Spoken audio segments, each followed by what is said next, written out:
Welcome to Unique History Channel. Today we'll be doing a reading from For My Legionnaires by Cornelius Leia Cordiano, and we'll be reading The Science of Anti-Semitism. Another horrible pairing of words, the science of anti-Semitism. How can anti-Semitism be a science? Will ask themselves indignantly the scientists with their rocks, those with their seals, the mathematicians with their X's, and the philologists with their suffixes, and the scientists with their pretended fixed ideas of culture. Anti-Semitism, for these scientists, is only a savagery, a blind manifestation of brutal vestiges of prehistoric times, the shame of our civilization, which was science in the enlightening, consisted of man, free of preconceptions and passions condemned. This is the atmosphere created particularly by Jews, in which those Judaized nurture around anti-Semitism, fooling the naive or exploiting the naivety of the stupid with pretensions that they too be on par with modern civilization. And who does not want to be? For example, there is an interesting case of a Judaized individual, himself half Jewish, speaking several years earlier with the air of terrific scientist about our anti-Semitism, which was then, as it is today, unchanged. And there is what this another nomium ostium tells us in Vita Romanisciata, the Romanian life, second year, number 11 of November 107. A traitor of then national thought as he was later today of our national action during the war. I want to talk about the Jewish question, totally denatured by the vulgar and fricious Judaization of our anti-Semites, those who compromise us before the civilized world. With rusted weapons dug out of the arsenals of medieval persecutions, which, with hated propaganda, with impassioned incitement to excess, the stirring of bestial instincts in popular masses, can only compromise a just cause, but the cause of anti-Semitism is not a just one. But to give conflicts to this false air of persecuting a race of religious persecution, in a word, of anti-Semitism, can serve only the enemy's cause, only too glad to exploit the deviations of some maniacs. Anti-Semitic scandal-mongers prematurely places the odor of the day the entire question. No people, let alone our own, can fence in the atom free of repercussions against modern ideas, nor against political action. And therefore, to place our question in the realm of anti-Semitism, of racial hatred, means for us to be led into a shameful, fatal defeat, Asiatic urgings, violent demagoguery, unhealthy agitation, and endeavor of speculating dark passions. I quoted this typical concept, typical of all those who sold themselves to the Jews, and one who sees it to what it comes down to: cliches, the civilized world, modern ideas, but particularly to slander, vulgar, fricious Judaity, rusty weapons, bestial instincts, deviation of some maniacs, anti-Semitic scandal-mongers, Asiatic uprisings, and dark passions. We find such appreciations not only coming from the vulgar Jew lovers, but sometimes even from otherwise distinguished representatives of culture in our own other fields. Thus, for instance, the eminent jurist, university professor, orator, man of politics, former minister of public instruction, Mr. A.C. Aryan, leveled at me because of my anti-Semitism in a full session of the Chamber of Deputies, the apostrophe we can say famous coming from a man calling me the caveman. As for the Jews, their explanation of anti-Semitism is more characteristic yet. In addition to the usual cliche with hatred and savagery, naturally with no motive, they do not care to discuss motives. According to them, anti-Semitism is a madness, an intellectual denigration, an affliction of the spirit. This is how we are considered by one of the most distinct modern intellectuals of Jews, Dr. K. Lipp, of illustrious origin of a great-grandson of a famous commentator of the Talmud in the Mid-Ages, Angi Raisi, who said, Tom Sigum Barog, kill the best of the Goyim. Dr. K. Lipp, M.D., came of our way from Galatia and settled in Icy, where he served time for having killed a woman while performing an abortion on her.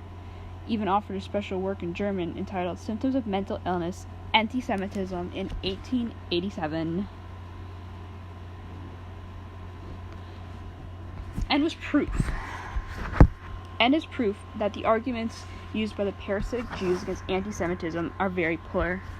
Just as one of those Judaize always the same is with Kokilu Israelite, the Israelite Courier.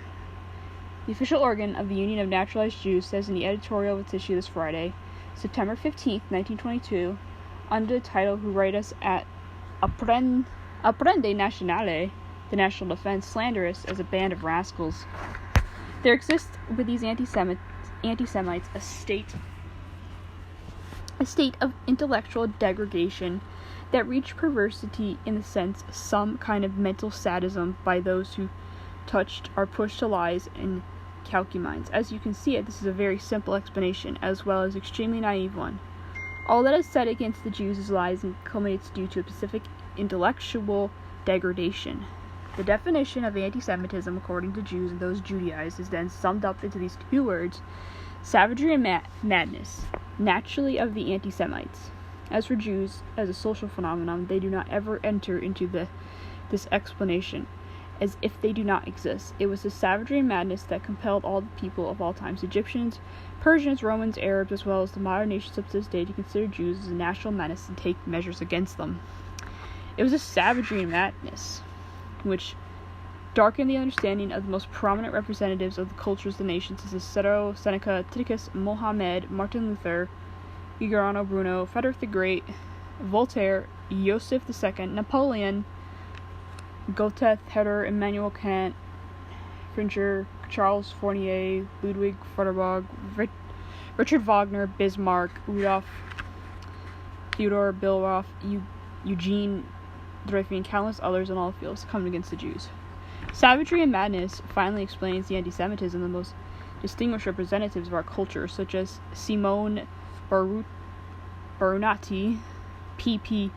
Hajidou, Lucy Alexandria, Valsi Kanta, and Mikel Imichusu. Savage and mad, all these civilized and well-behaved, those Judaized, and the Jews, non-existent infidelity of those Judaized, is incapable of explaining anti-Semitism as social phenomenon.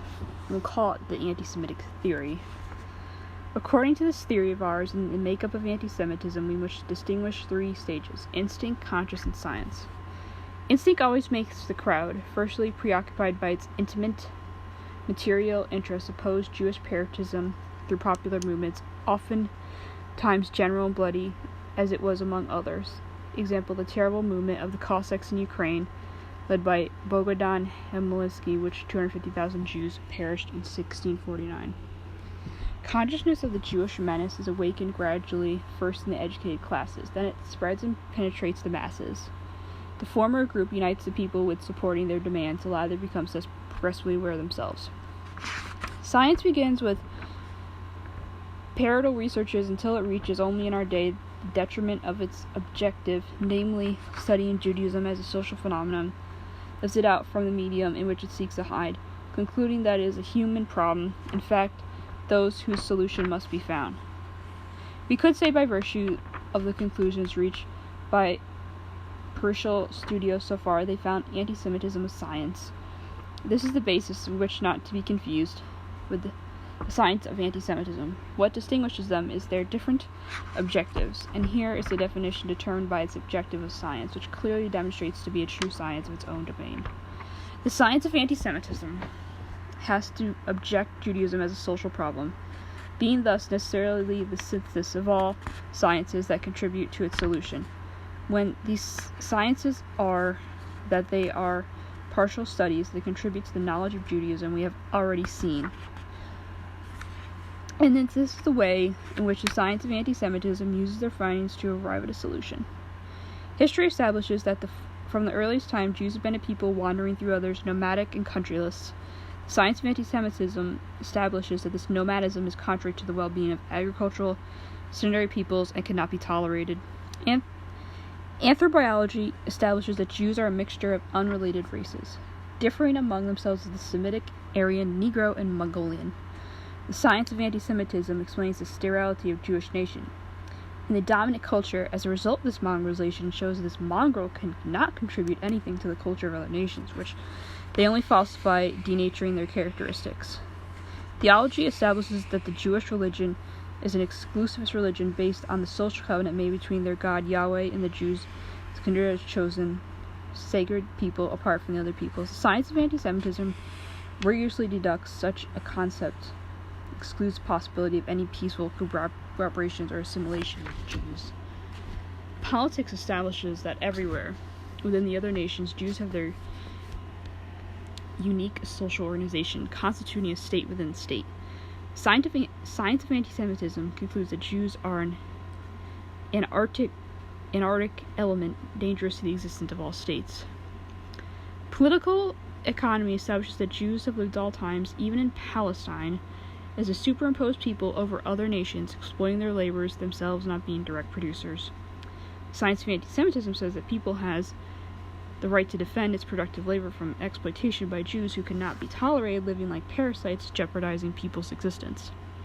Philosophy establishes that Judaism's concept of life is an anachronism contrary to human advancement. The science of anti-Semitism proposes a duty towards civilization, that this cultural monstrosity be eliminated by the united efforts of all nations. The science of anti-Semitism bases its conclusions on the various but differing special sciences objectively established by all necessarily to the same conclusion: the elimination of Jews from the midst of other people, putting an end to their unnatural parasitic existence that is due to an anarchistic concept imposed to civilization and peace of all nations who can no longer tolerate it. This anti-Semitic theory differs, as one can see, from the Jewish theory, and that of the Judaizers, which reduce anti-Semitism to the individual expressions that, in fact, the minute they are manifested in mass, became themselves a social problem, savagery, and hatred, and explains this all. The instinct of anti-Semitism can sometimes be accompanied by savagery and hatred.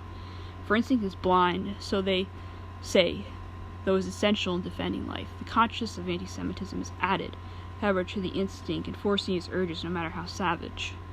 For in order to be civilized, one must first exist. The science of anti-Semitism finally comes to explain this phenomenon, enlightening further the consciousness of people, fully satisfying their instinct and its violent eruption, thus legitimized by realizing their cause, the parasitism of the Jews.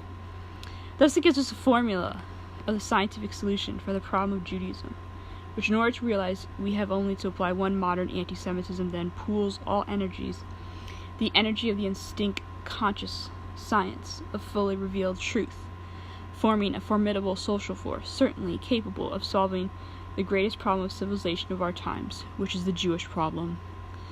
And what do the Jews and the Judaizers put up against their great power seeking to prolong the condemned of their parasitism? We have seen the cliches, slanders, and whims.